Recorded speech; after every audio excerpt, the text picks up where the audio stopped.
मैं Warren Hastings हूं। Regulating act 1773 के द्वारा बंगाल का फर्स्ट गवर्नर जनरल बनकर कंपनी की और भारत में एडमिनिस्ट्रेशन को मजबूत किया। प्राइवेट बिजनेस और करप्शन ने भारत को तहस नहस कर दिया था, इसलिए रेगुलेटिंग एक्ट 1773 ने कंपनी एम्प्लॉइज पर स्ट्रिक्ट रेस्ट्रिक्शंस लगाई।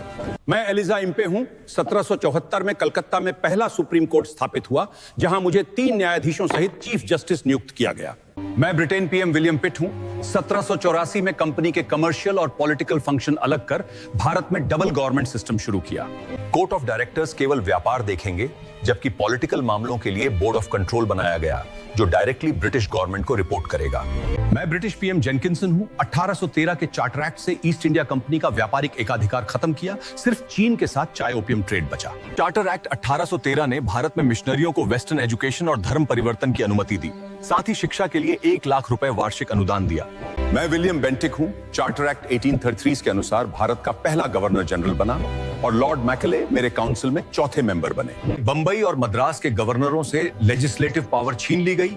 अब सारी लेजिस्लेटिव पावर केवल गवर्नर जनरल के हाथ में आ गई। चार्टर एक्ट 1833 के अनुसार मैकेले की अध्यक्षता में 1834 में लॉ कमीशन 3 अन्य सदस्यों सहित बैठी, जिसने आईपीसी, सीआरपीसी और सीपीसी बनाए। चार्टर एक्ट 1853 के अनुसार पहली बार गवर्नर जनरल की काउंसिल लेजिस्लेटिव और एग्जीक्यूटिव काउंसिल में बंटी, जिसे मिनी संसद भी कहा गया।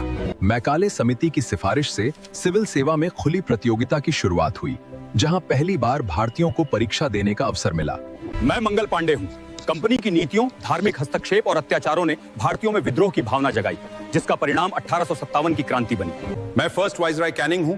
इंडियन गवर्नमेंट एक्ट 1858 ने कंपनी का शासन समाप्त कर भारत को सीधे ब्रिटिश क्राउन के अधीन कर दिया।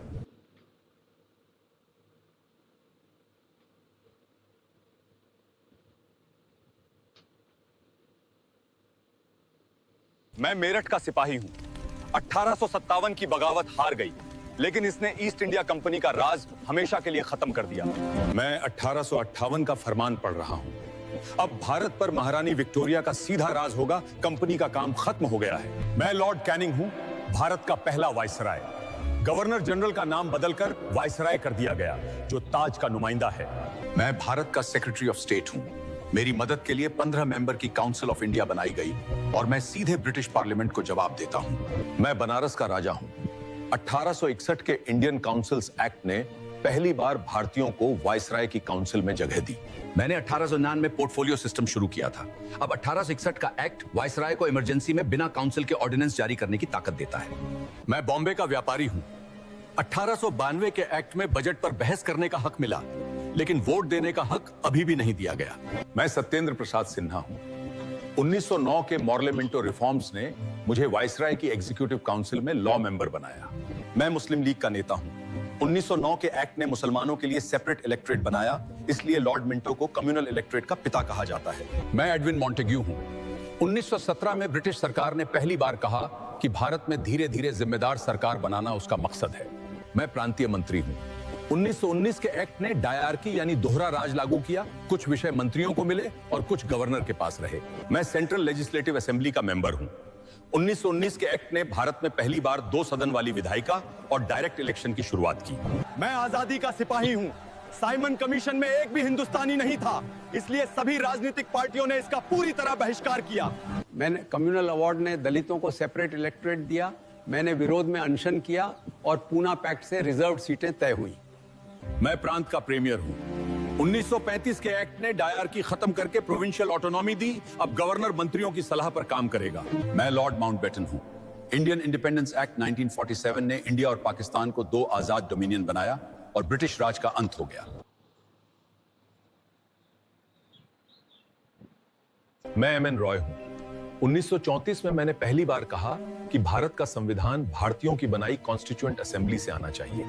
मैं जवाहरलाल नेहरू हूं। 1938 में कांग्रेस ने मांग की कि आजाद भारत का संविधान अडल्ट फ्रेंचाइज से चुनी कॉन्स्टिट्यूएंट असेंबली बनाएगी। मैं लॉर्ड लिनलिथगो हूं, भारत का वाइसराय। 1940 के अगस्त ऑफर में ब्रिटिश सरकार ने पहली बार कॉन्स्टिट्यूएंट असेंबली की मांग सिद्धांत में मान ली। मैं सर स्टैफर्ड क्रिप्स हूं। 1942 में मैं ब्रिटिश कैबिनेट का प्रस्ताव लेकर आया, लेकिन मुस्लिम लीग ने 2 अलग कॉन्स्टिट्यूएंट असेंबलीज की मांग की। मैं लॉर्ड पैथिक लॉरेंस हूं, कैबिनेट मिशन का हेड। हमने 1946 में कॉन्स्टिट्यूएंट असेंबली का प्लान दिया।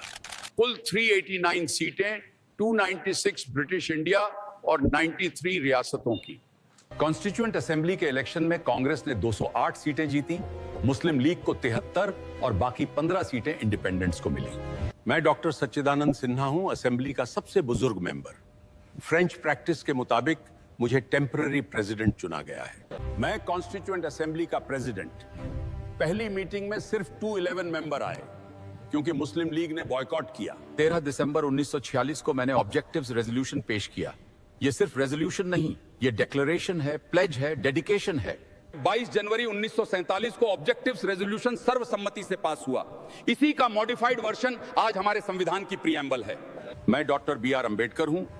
29 अगस्त 1947 को मुझे ड्राफ्टिंग कमेटी का चेयरमैन बनाया गया। इसमें कुल 7 मेंबर हैं। मैं सरदार वल्लभ भाई पटेल हूं। मैं advisory committee on fundamental rights, minorities and tribal areas का चेयरमैन हूं। 4 नवंबर 1948 को मैंने असेंबली में ड्राफ्ट कॉन्स्टिट्यूशन पेश किया। इस पर 114 दिन बहस हुई और 7653 अमेंडमेंट्स प्रस्तावित हुए। 26 नवंबर 1949 को संविधान अडॉप्ट हुआ। 284 मेंबरों ने साइन किए। इसमें प्रीएम्बल, 395 आर्टिकल्स, 22 पार्ट्स और 8 स्केड्यूल्स थे। 26 जनवरी 1950 को संविधान लागू हुआ। यही दिन चुना गया क्योंकि 1930 में पूर्ण स्वराज दिवस मनाया गया था। 26 जनवरी 1950 को संविधान लागू हुआ। यही दिन रिपब्लिक डे बना क्योंकि 1930 में पूर्ण स्वराज दिवस मनाया गया था। मैं जवाहरलाल नेहरू हूं। 8 जुलाई 1946 को कांग्रेस ने एक्सपर्ट्स कमेटी बनाई। मैं इसका चेयरमैन हूं। ये कॉन्स्टिट्यूएंट असेंबली के लिए मटेरियल तैयार करेगी। मैं के एम मुंशी हूं, एक्सपर्ट्स कमेटी का मेंबर। हमने ऑब्जेक्टिव्स रेजोल्यूशन का ड्राफ्ट तैयार किया जो नेहरू जी ने असेंबली में पेश किया। मैं सर BN राव हूं, कॉन्स्टिट्यूएंट असेंबली का कॉन्स्टिट्यूशनल एडवाइजर।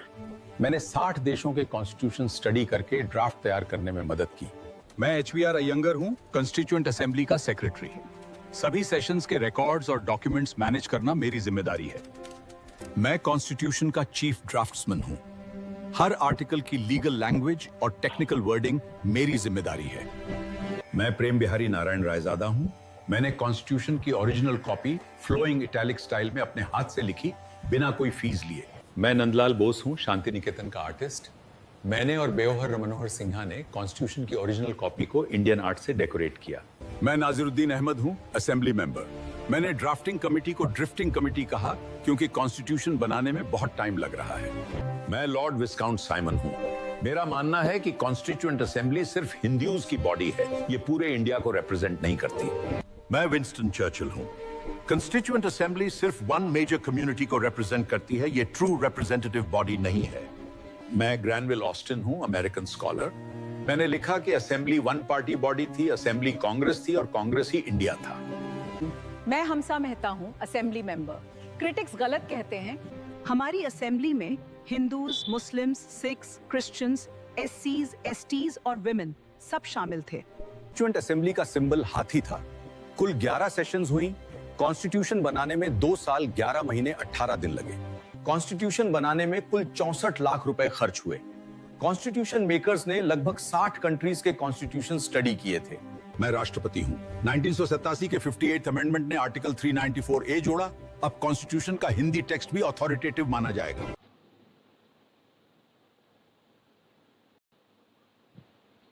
हमारा कॉन्स्टिट्यूशन दुनिया का सबसे लंबा लिखित कॉन्स्टिट्यूशन है। इसमें 395 आर्टिकल्स, 22 पार्ट्स और 8 स्केड्यूल्स हैं। मैंने दुनिया के सभी नॉन कॉन्स्टिट्यूशंस को खंगाला है। हमने America, Britain, Ireland, Canada, Australia के सबसे अच्छे प्रोविजंस लिए हैं। ब्रिटेन का कॉन्स्टिट्यूशन अनरिटन है जो कन्वेंशंस पर चलता है, लेकिन हमारा कॉन्स्टिट्यूशन रिटन और डिटेल्ड डॉक्यूमेंट है। मैं केसी वेयर हूं, कॉन्स्टिट्यूशनल एक्सपर्ट। इंडियन कॉन्स्टिट्यूशन ना रिजिड है ना फ्लेक्सिबल, बल्कि दोनों का ब्लेंड है। कुछ पार्ट्स आसानी से बदलते हैं, कुछ मुश्किल से। हमारा कॉन्स्टिट्यूशन फेडरल है लेकिन स्ट्रॉन्ग सेंटर के साथ। इसलिए आर्टिकल 1 कहता है India shall be a union of states. मैं डॉक्टर राजेंद्र प्रसाद हूं। हमने ब्रिटिश पार्लियामेंट्री सिस्टम अपनाया है जहां एग्जीक्यूटिव लेजिस्लेचर के प्रति रिस्पॉन्सिबल होता है, प्रेसिडेंट नॉमिनल हेड है। पार्लियामेंट्री सिस्टम में रियल पावर प्राइम मिनिस्टर और कैबिनेट के पास होती है। प्रेसिडेंट ब्रिटिश किंग की तरह कॉन्स्टिट्यूशनल हेड है, एक्चुअल हेड नहीं। मैंने फंडामेंटल राइट्स का चैप्टर ड्राफ्ट किया है। ये rights American bill of rights से इंस्पायर्ड हैं और गवर्नमेंट के खिलाफ सिटीजंस को प्रोटेक्शन देते हैं। मैं केटी शाह हूं, assembly member. Directive principles of state policy Irish constitution से ली गई हैं। ये गवर्नमेंट को सोशल और इकोनॉमिक जस्टिस की डायरेक्शन देती हैं। फंडामेंटल राइट्स जस्टिसेबल हैं, कोर्ट जा सकते हैं, लेकिन डायरेक्टिव प्रिंसिपल्स नॉन जस्टिसेबल हैं। ये गवर्नमेंट के लिए मॉरल ऑब्लिगेशंस हैं। हमने सिंगल सिटीजनशिप रखी है, चाहे कोई किसी भी स्टेट में रहे, वो सिर्फ इंडियन सिटीजन है, स्टेट सिटीजनशिप नहीं। हमने इंटीग्रेटेड जुडिशरी बनाई है, सुप्रीम कोर्ट सबसे ऊपर, फिर हाई कोर्ट्स, फिर सबऑर्डिनेट कोर्ट्स। ये अमेरिकन सिस्टम से अलग सिंगल हायरार्की है। इमरजेंसी प्रोविजंस जर्मन कॉन्स्टिट्यूशन से इंस्पायर्ड हैं। President national emergency, state emergency और फाइनेंशियल इमरजेंसी डिक्लेयर कर सकता है। कॉन्स्टिट्यूशन में 8 स्केड्यूल्स हैं जो डिटेल्स देती हैं, जैसे स्टेट्स की लिस्ट, लैंग्वेजेस, ओथ्स और एंटी डिफेक्शन लॉ। मैं गर्व से कहता हूं कि यह कॉन्स्टिट्यूशन सिर्फ लीगल डॉक्यूमेंट नहीं है, यह सोशल रेवोल्यूशन का इंस्ट्रूमेंट है जो जस्टिस, लिबर्टी, इक्वालिटी और फ्रेटर्निटी देगा। मैं केसी बियर हूं। मैं कहता हूं हमारे कॉन्स्टिट्यूशन में केंद्र बहुत ताकतवर है, इसलिए यह पूरी तरह फेडरल जैसा नहीं दिखता कई लोगों को। क्रिटिक्स कहते हैं हमारा कॉन्स्टिट्यूशन बहुत लंबा है क्योंकि इसमें छोटे नियमों की भी बहुत डिटेल लिख दी गई है। मैं ग्रैनविल ऑस्टिन हूं। क्रिटिक्स बोलते हैं हमने कई देशों से बातें उठाई, इसलिए कॉन्स्टिट्यूशन कभी कभी पैचवर्क जैसा लगता है, पहचान धुंधली पड़ती है। मैं अल्लादी कृष्णस्वामी अय्यर हूं। आलोचक कहते हैं वकीलों की भाषा के कारण कई आर्टिकल आम लोगों के लिए समझना कठिन हो जाता है। कुछ लोग कहते हैं बहुत डिटेल लिख देने से छोटे बदलाव के लिए भी बार बार संशोधन करना पड़ता है। 1975 के अनुभव ने दिखाया कि इमरजेंसी में सरकार अधिकार समेट सकती है और बोलने लिखने की आजादी दब सकती है। मैं हूं बिहार का मुख्यमंत्री। क्रिटिक्स कहते हैं राज्यपाल की नियुक्ति केंद्र करता है, इसलिए राज्य सरकार की बात दब जाती है। कुछ आलोचक कहते हैं राइट्स और डायरेक्टिव प्रिंसिपल्स के बीच टकराव से नीति बनाते समय कोर्ट में खिंचाव बढ़ता है। मैं जीवी मावलंकर हूं। लोग कहते हैं संविधान बदलने के नियम एक जैसे नहीं, कुछ हिस्से सरल हैं, कुछ के लिए बहुत बड़ी सहमति चाहिए। आलोचक कहते हैं बचे हुए विषयों की ताकत केंद्र के पास है, इसलिए राज्य कई मामलों में खुद अकेले फैसला नहीं कर पाते। क्रिटिक्स कहते हैं इमरजेंसी के समय केंद्र की पकड़ बढ़ती है और फेडरल संतुलन कमजोर पड़ जाता है।